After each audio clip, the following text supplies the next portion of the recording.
Salam sejahtera, salam dalam kasih Yesus Kristus, Tuhan kita, di mana saja kita berada. Pertama-tama, marilah kita patut panjatkan puji dan syukur kepada Tuhan yang Maha Kuasa, sehingga pada hari ini, oleh karena kasih Tuhan, kita semua berada dalam kasih dan lindungan Tuhan. Sebelum kita akan membuka firman Tuhan, saya ajak kita untuk berdoa. Mari kita berdoa. Ya Tuhan, Bapa kami yang di sorga, kebutuhan kami yang mendesak pada hari ini, kiranya Roh Kudus Tuhan boleh menerangi hati dan pikiran kami, manakala kami akan membaca firman-Mu. Terima kasih Tuhan, ini doa kami. Di dalam nama Tuhan Yesus kami sudah berdoa. Amin.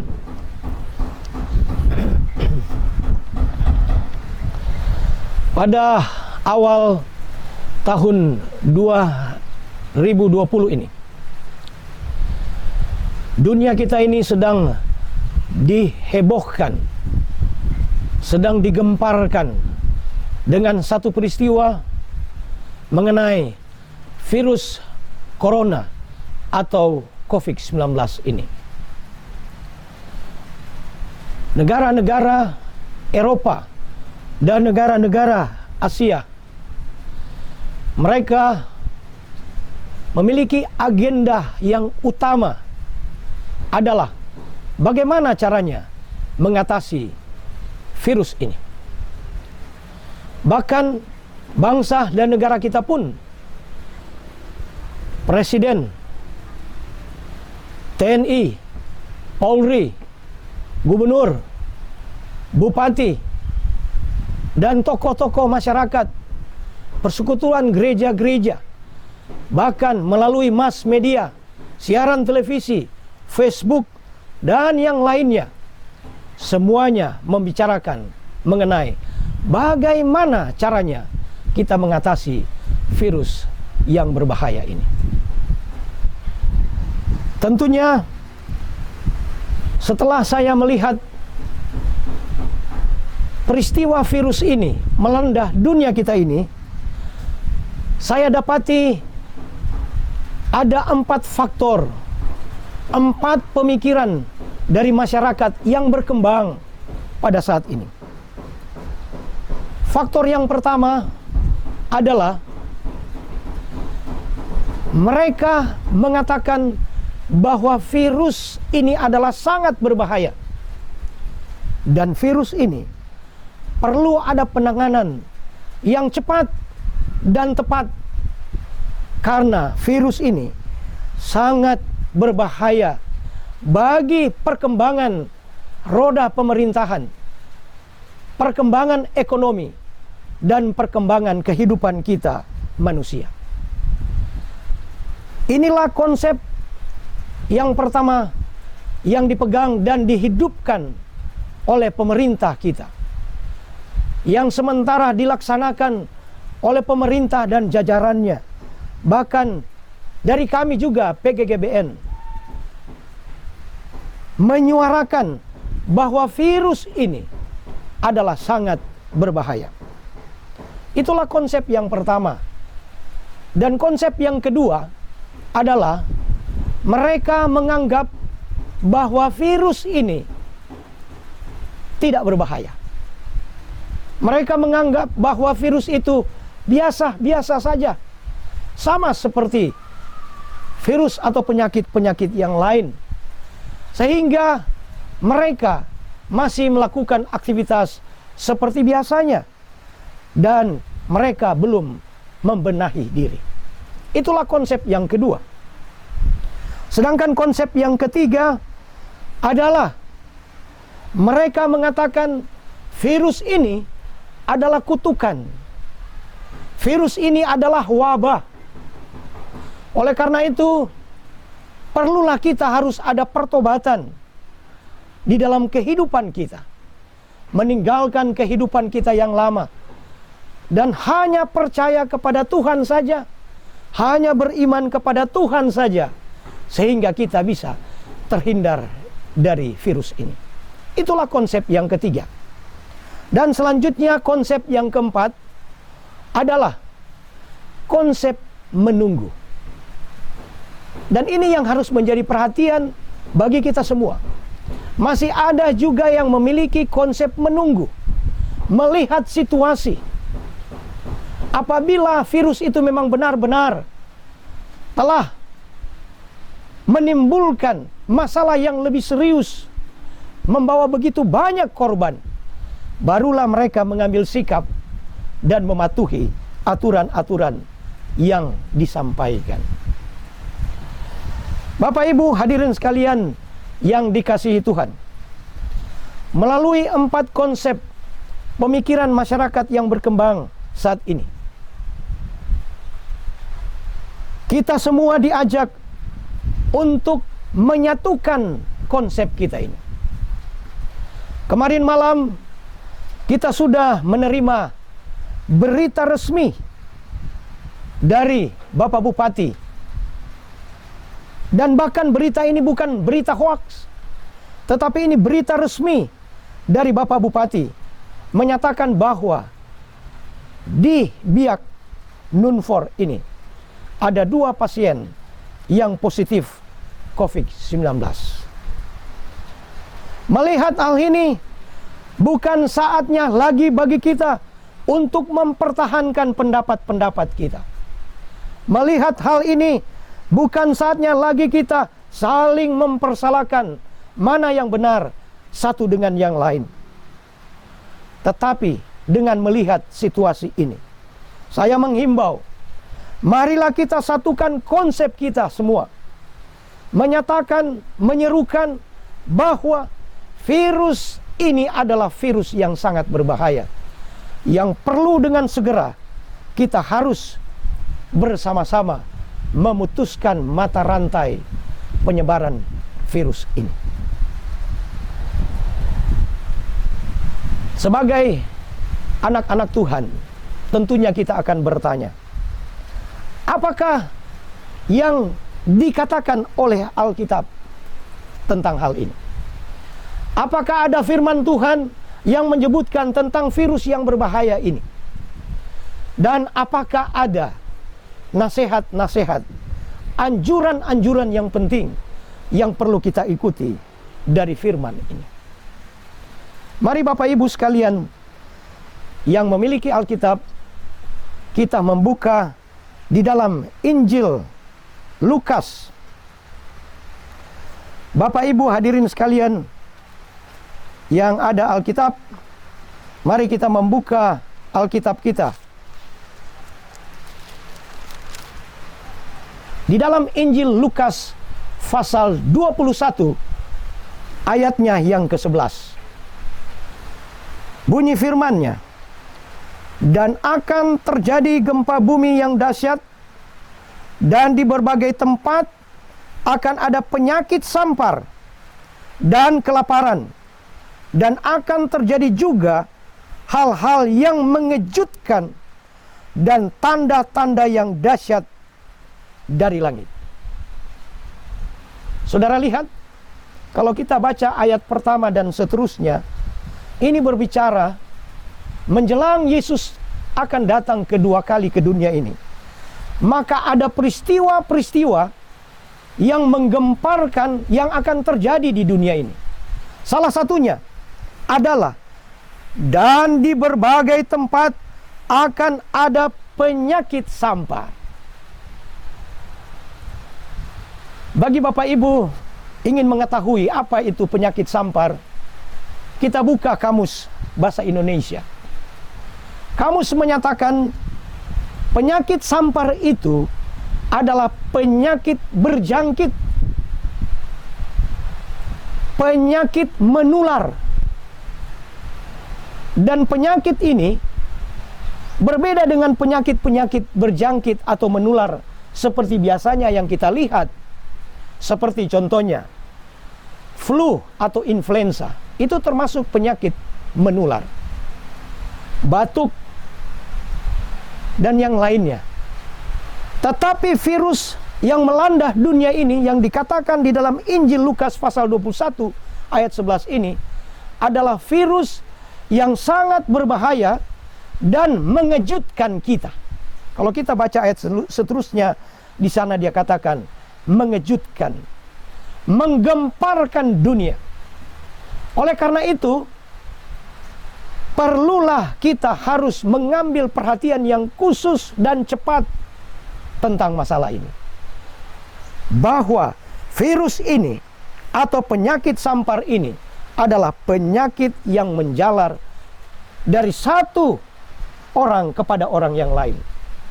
Walaupun masa inkubasinya agak berbeda-beda, tetapi virus ini sudah dinyatakan di dalam Alkitab sangat menjalar dan bisa membawa kematian kepada kita. Oleh karena itu, kita satukan konsep bahwa virus itu atau virus yang sementara terjadi di atas dunia ini adalah virus yang sangat berbahaya. Selanjutnya, mari kita tanya lagi, apa nasihat Alkitab untuk atau anjuran Alkitab untuk kita ikuti untuk mengatasi virus ini? Ayat yang kedua, Bapak Ibu boleh membuka di dalam Alkitab kita, di dalam kitab Amsal, kitab Amsal 22 ayat 3 dan kitab Amsal 27 ayatnya yang ke-12. Dua ayat ini sama bunyinya. Sekali lagi di dalam Amsal 22 ayat 3 dan Amsal 27 ayat 12. Ayat ini sama bunyinya. Ayat ini menyatakan, kalau orang bijak melihat malapetaka, bersembunyilah ia. Tetapi orang yang tidak berpengetahuan, ya, jalan terus, lalu ditimpa celaka. Saudara lihat ayat ini, sekali lagi dia katakan, kalau orang bijak melihat malapetaka, bersembunyilah ia. Tetapi orang yang tidak berpengalaman, jalan terus, lalu celakalah ia. Sama di dalam Amsal 22 ayat 3 dengan Amsal 27 ayat 12. Bunyinya sama. Kalau ada di dalam Alkitab ayat yang sama disebutkan, itu berarti adalah penting. Itu berarti adalah satu hal yang perlu menjadi perhatian bagi kita. Oleh karena itu, saudara-saudara yang dikasihi Tuhan, firman Tuhan ini dia katakan, kalau orang bijak melihat marah bahaya atau malapetaka, bersembunyilah ia. Kalau dalam bahasa Inggris, malapetaka ini adalah disebutkan danger, artinya berbahaya. Kalau kita lihat bahaya, artinya kita harus menghindar, jangan jalan terus, maka malapetaka akan menimpa hidup kita.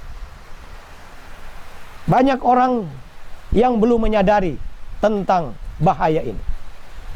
Banyak kita yang belum sepakat bahwa virus ini memang sangat berbahaya bagi kita, dan mereka jalan terus. Harapan dan anjuran dari Alkitab, mari kita ikuti instruksi, penyampaian, himbauan dari pemerintah. Menghindar di sini adalah kita harus mengikuti aturan-aturan.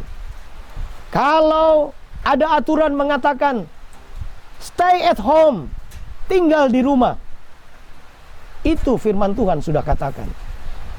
Kalau kita harus jaga diri untuk memakai masker, kita gunakan masker itu. Kalau kita dihimbau untuk jangan dulu berada bersama-sama di kerumunan banyak orang, maka kita lakukan hal itu. Dan itu adalah nasihat firman Tuhan bagi kita. Ayat yang terakhir, ayat yang ketiga, Mari Bapak Ibu kita buka Alkitab kita di dalam Perjanjian Lama, di dalam Keluaran 16, Keluaran 15 ayatnya yang ke-26. Kitab Ulangan Keluaran 15 ayat 26. Firman-Nya, jika kamu sungguh-sungguh mendengarkan suara Tuhan Allahmu dan melakukan apa yang benar di matanya dan memasang telingamu kepada perintah-perintahnya dan tetap mengikuti segala ketetapannya, maka aku tidak akan menimpakan kepadamu penyakit manapun yang telah kutimpakan kepada orang Mesir, sebab aku Tuhanlah yang menyembuhkan engkau. Jelas ayat ini merupakan satu kekuatan bagi kita. Saya garis bawahi, ketika peristiwa ini terjadi di sekitar dan kehidupan kita, kita percaya janji firman Tuhan katakan, maka aku tidak akan menimpakan kepadamu penyakit manapun. Namun ingat, firman Tuhan ini benar dan amin, tetapi memiliki persyaratan. Apa persyaratannya? Sehingga doa dan permohonan kita dijawab oleh Tuhan. Kalau kita baca sebelumnya, dia katakan, apabila atau jika kita sungguh-sungguh mendengarkan firman Tuhan. Satu, mendengarkan firman Tuhan. Dan kedua, dia katakan melakukan perintah-perintahnya. Inilah dua persyaratan yang penting yang perlu kita hidupkan sehingga janji itu digenapi di dalam kehidupan kita. Jika kita sungguh-sungguh mendengarkan firman Tuhan, di manakah kita bisa dapat mendengarkan firman Tuhan?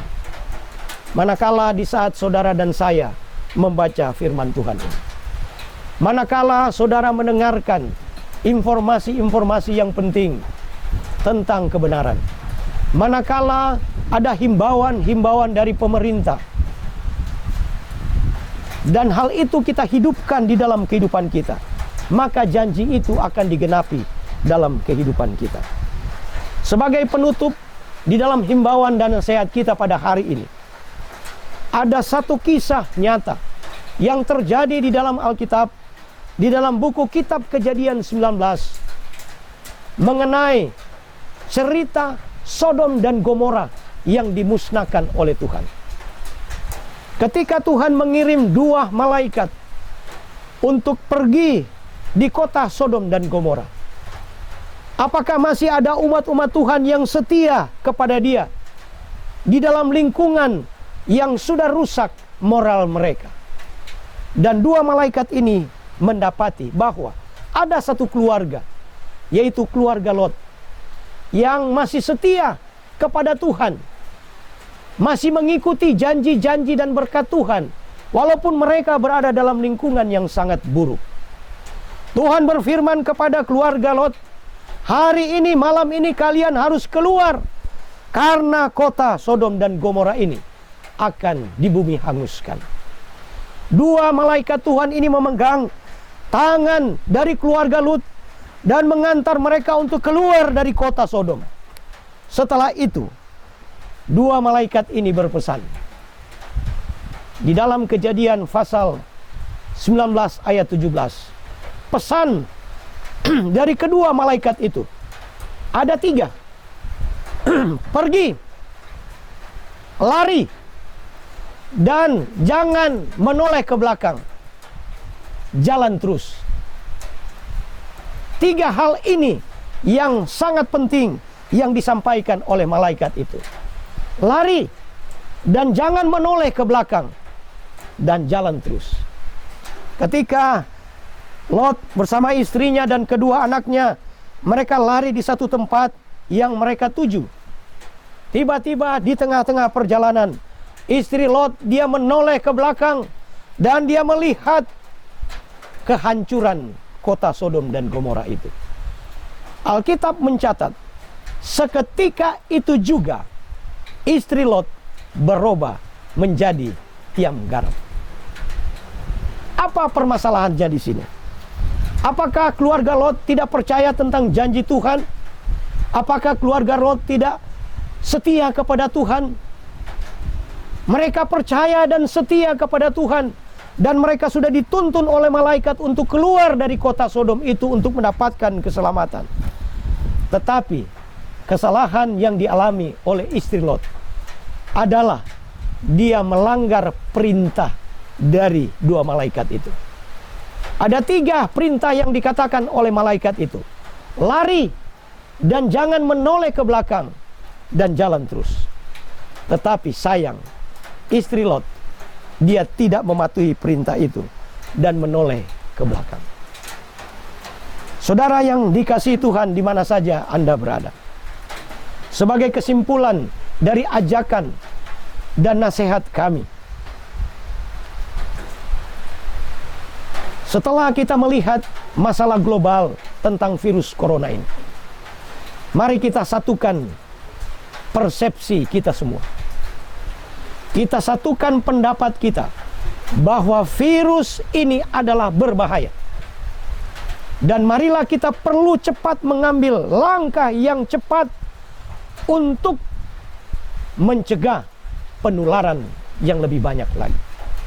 Dan yang kedua, marilah kita patuhi perintah Tuhan.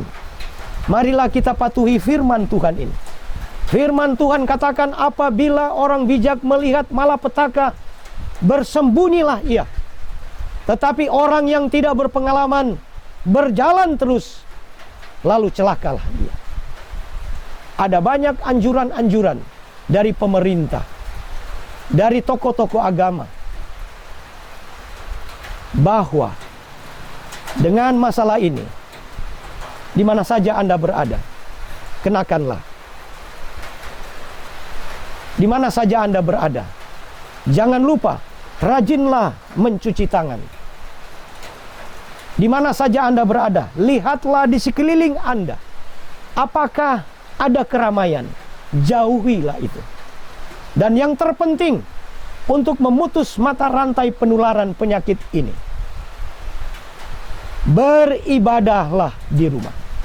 Dan stay at home, tinggal di rumah. Janji Tuhan pasti amin dan benar akan menjadi bahagian kehidupan kita. Biarlah nasihat, ajakan, himbauan pada saat ini boleh menjadi satu pengharapan, satu kekuatan di dalam kehidupan kita semua. Kita di mana saja berada, kita tetap doakan para pemerintah, kita doakan para dokter yang menangani di rumah sakit, dan kita doakan para anak-anak Tuhan mungkin yang sudah mengalami peristiwa seperti ini, dan kita doakan kehidupan kita masing-masing. Tuhan kiranya memberkati kita semua. Saya bawa di dalam nama Yesus. Amin.